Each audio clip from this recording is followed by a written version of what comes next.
Ministry off road and transport and highway authority ના વડા એટલે દેશના ખૂબ જ દિગ્ગજ નેતા નીતિન ગડકરી દેશની એક વરિષ્ઠ ચેનલને તેઓ એક ઇન્ટરવ્યૂ આપ્યો હતો અને તેમાં તેમણે કહ્યું હતું કે હું એક રોડ બનાવી રહ્યો છું અને એ રોડનું નામ છે ભારતમાલા, જે મુંબઈથી દિલ્હીને જોડશે. આ ઇન્ટરવ્યૂ મહારાષ્ટ્રના મુંબઈ ખાતે હતો.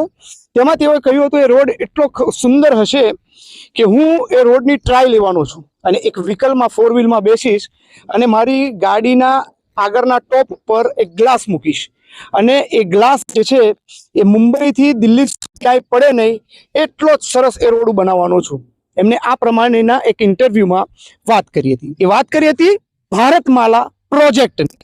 ભારતમાલા જે પ્રોજેક્ટ છે એ દેશના પ્રધાન સેવકના ડ્રીમ પ્રોજેક્ટ સમાનનો એક આ પ્રોજેક્ટ છે અને તેઓએ ખૂબ જ આ રોડને લઈ અને ખૂબ જ સુર્ખિયા બટોરી છે. ખૂબ જ મોટી ચેનલો અને ખૂબ જ મોટા અખબારોમાં હેડલાઇન્સ બની છે ભારતમાલાને લઈને. કારણ કે આ રોડ જે છે એ સામાન્ય રકમ નથી, ખૂબ જ માતબર હજારો કરોડની રકમનો આ રોડ બની રહ્યો છે અને આ કોરિડોર બનશે એટલે કે રોડની બંને સાઈડ મોટી કંપનીઓ આવશે, દેશમાંથી કંપનીઓ આવશે, વિદેશમાંથી કંપનીઓ આવશે.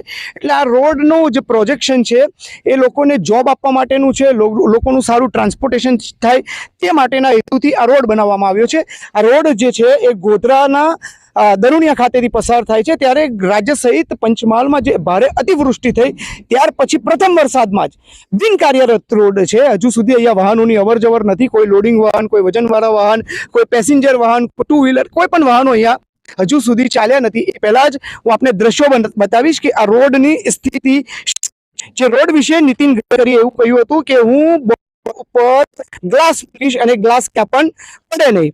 એટલે કે રોડ એટલો લીસો હશે, રોડ એટલો સારો હશે. ત્યારે અહીંયા આ રોડની ગુણવત્તા ઉપર ખૂબ જ મોટા પ્રશ્નો ઊભા થાય છે. જે પ્રમાણે પ્રથમ વરસાદમાં જ આ રોડનું ધોવાણ થયું છે. એક તરફનો આખો રોડ ખસી ગયો છે.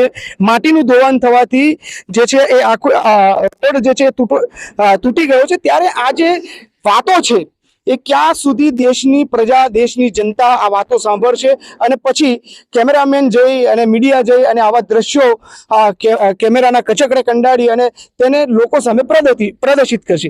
મુખ્ય વાત એ છે કે જ્યારે આ રોડ બનવાનો હતો તેના પહેલા જે પ્રમાણેની પ્રેસ કોન્ફરન્સો થઈ, જે પ્રમાણેની આની જે એડવર્ટાઇઝમેન્ટ થઈ, એ પ્રમાણે આ રોડને ખૂબ જ મોટા પાયે હાઇલાઇટ કરવામાં આવ્યો હતો. ભારતમાલા રોડ આ જે છે દેશના પ્રધાન સેવક નરેન્દ્ર મોદીનું ડ્રીમ પ્રોજેક્ટ છે. અને ડ્રીમ પ્રોજેક્ટ એટલા માટે છે કારણ કે આ દિલ્હીથી મુંબઈને જોડશે.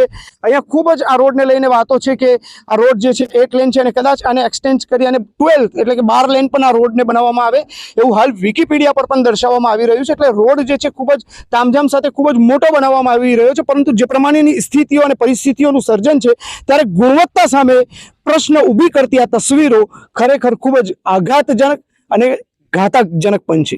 ત્યારે હવે જોવાનું રહ્યું છે કે આ જે રોડ ઘસી પડ્યો છે, જે તૂટી પડ્યો છે, એ આખા રોડ ઉપર કેટલી જગ્યા ઉપર આવી ઘટના સર્જાઈ છે, કેટલી ઘટના બની છે, કેટલી જગ્યા ઉપર રોડ ખસી ગયો છે, કેટલી જગ્યા પર રોડ તૂટ્યો છે, ક્યાં ખાડા પડ્યા છે.